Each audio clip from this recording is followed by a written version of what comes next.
Assalamualaikum warahmatullahi wabarakatuh.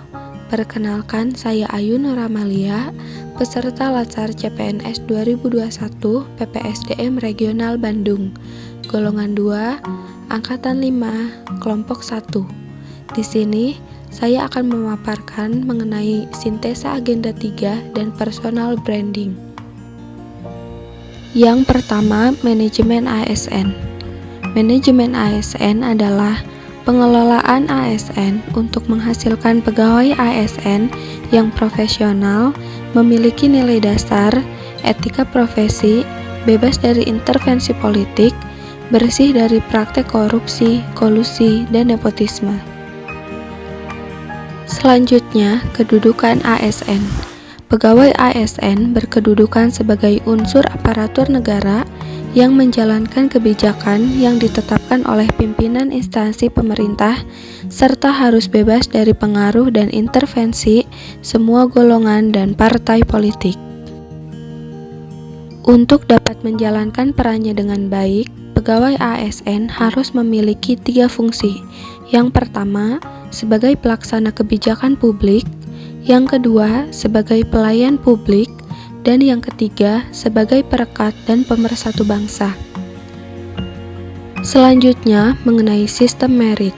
Sistem merit adalah kebijakan dan manajemen ASN yang berdasarkan pada kualifikasi, kompetensi, dan kinerja secara adil dan wajar dengan tanpa membedakan latar belakang politik, ras, warna kulit, agama, asal-usul, jenis kelamin, status pernikahan, umur, atau kondisi kecacatan.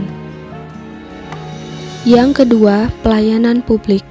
Menurut Undang-Undang Nomor 25 Tahun 2009 tentang Pelayanan Publik mengamanatkan bahwa pelayanan publik adalah kegiatan atau rangkaian kegiatan dalam rangka pemenuhan kebutuhan pelayanan sesuai dengan peraturan perundang-undangan bagi setiap warga negara dan penduduk atas barang, jasa, dan atau pelayanan administratif yang disediakan oleh penyelenggara pelayanan publik. Selanjutnya, klasifikasi pelayanan. Yang pertama, pelayanan administratif, yaitu pelayanan yang menghasilkan berbagai bentuk dokumen resmi yang dibutuhkan oleh publik. Yang kedua, pelayanan barang, yaitu pelayanan yang menghasilkan berbagai bentuk atau jenis barang yang digunakan oleh publik. Yang ketiga, pelayanan jasa, yaitu pelayanan yang menghasilkan berbagai jasa yang dibutuhkan oleh publik. Dan yang keempat, pelayanan regulatif, yaitu pelayanan melalui penegakan hukum dan peraturan perundang-undangan maupun kebijakan publik yang mengatur sendi-sendi kehidupan masyarakat. Prinsip-prinsip pelayanan publik.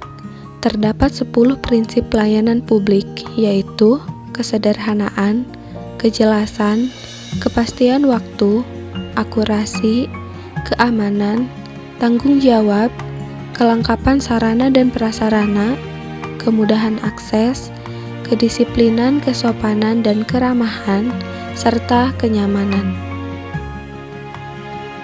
Yang ketiga, Whole of Government atau WOG.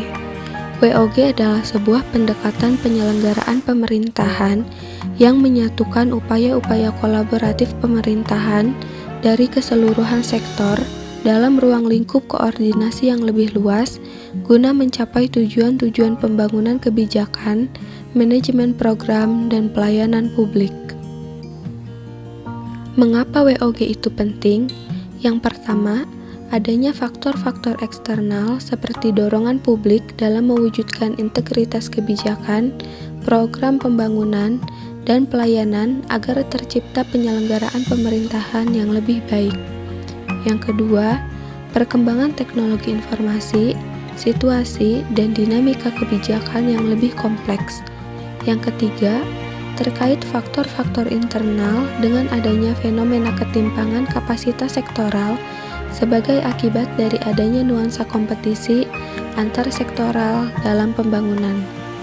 Yang keempat, keberagaman latar belakang nilai, budaya, adat istiadat, serta bentuk latar belakang lainnya mendorong adanya potensi disintegrasi bangsa.